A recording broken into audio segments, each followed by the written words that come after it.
मस्तक पर चक्र, पंचतंत्र की कहानी, मस्तक पार, चक्रा, पंचतांत्रा। एक नगर में 4 ब्राह्मण पुत्र रहते थे। चारों में गहरी मैत्री थी। चारों ही निर्धन थे। निर्धनता को दूर करने के लिए चारों चिंतित थे। उन्होंने अनुभव कर लिया था कि अपने बंधु बांधवों में धनहीन जीवन व्यतीत करने की अपेक्षा शेर हाथियों से भरे कंटीले जंगल में रहना आच्छाद है। निर्धन व्यक्ति को सब अनादर की दृष्टि से देखते हैं। बंधु बांधव भी उससे किनारा कर लेते हैं। अपने ही पुत्र पौत्र भी उससे मुख मोड़ लेते हैं। पत्नी भी उससे विरक्त हो जाती है। मनुष्य लोक में धन के बिना न यश संभव है, न सुख धन हो तो कायर भी वीर हो जाता है, क्रूप भी सुरूप कहलाता है और मूर्ख भी पंडित बन जाता है। यह सोचकर उन्होंने धन कमाने के लिए किसी दूसरे देश को जाने का निश्चय किया। अपने बंधु बांधवों को छोड़ा, अपनी जन्मभूमि से विदा ली और विदेश यात्रा के लिए चल पड़े। चलते चलते क्षिप्रा नदी के तट पर पहुंचे। वहां नदी के शीतल जल में स्नान करने के बाद महाकाल को प्रणाम किया। थोड़ी दूर आगे जाने पर उन्हें एक जटाजूटधारी योगी दिखाई दिए। इन योगिराज का नाम भैरवानंद था। योगिराज इन चारों नौजवान ब्राह्मण पुत्रों को अपने आश्रम में ले गए और उनसे प्रवास का प्रयोजन पूछा। चारों ने कहा, हम अर्थ सिद्धि के लिए यात्री बने हैं। धनोपार्जन ही हमारा लक्ष्य है। अब या तो धन कमाकर ही लौटेंगे या मृत्यु का स्वागत करेंगे। इस धनहीन जीवन से मृत्यु अच्छी है। योगिराज ने उनके निश्चय की परीक्षा के लिए जब यह कहा कि धनवान बनना तो दैव के अधीन है, तब उन्होंने उत्तर दिया, यह सच है कि भाग्य ही पुरुष को धनी बनाता है, किंतु साहसिक पुरुष भी अवसर का लाभ उठाकर अपने भाग्य को बदल लेते हैं। पुरुष का पौरुष कभी कभी दैव से भी अधिक बलवान हो जाता है। इसलिए आप हमें भाग्य का नाम लेकर निरुत्साहित न करें। हमने अब धनोपार्जन का प्रण पूरा करके ही लौटने का निश्चय किया है। आप अनेक सिद्धियों को जानते हैं। आप चाहें तो हमें सहायता दे सकते हैं, हमारा पथ प्रदर्शन कर सकते हैं। योगी होने के कारण आपके पास महती शक्तियां हैं। हमारा निश्चय भी महान है। महान ही महान की सहायता कर सकता है।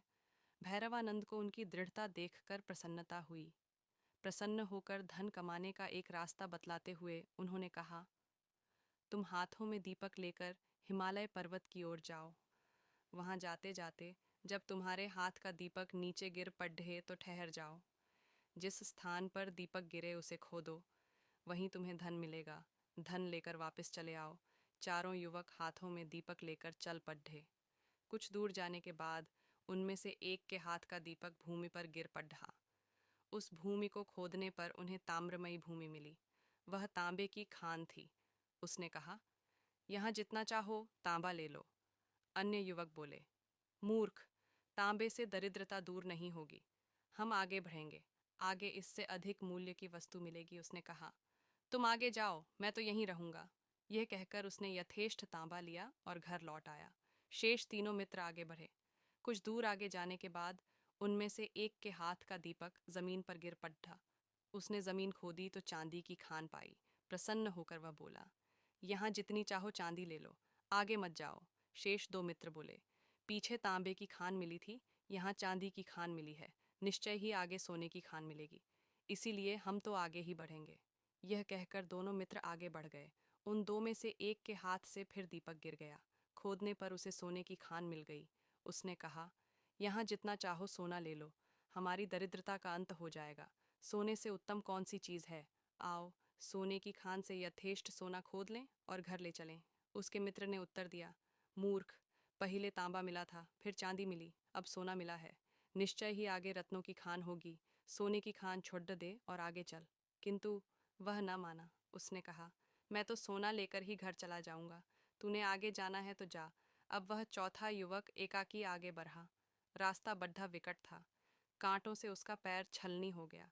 बर्फीले रास्तों पर चलते चलते शरीर जीर्ण शीर्ण हो गया, किंतु वह आगे ही आगे बढ़ता गया। बहुत दूर जाने के बाद उसे एक मनुष्य मिला, जिसका सारा शरीर खून से लथपथ था और जिसके मस्तक पर चक्र घूम रहा था। उसके पास जाकर चौथा युवक बोला, तुम कौन हो? तुम्हारे मस्तक पर चक्र क्यों घूम रहा है? यहाँ कहीं जलाशय है तो बतलाओ, मुझे प्यास लगी है। ये कहते ही उसके मस्तक का चक्र उतरकर ब्राह्मण युवक के मस्तक पर लग गया। युवक के आश्चर्य की सीमा न रही।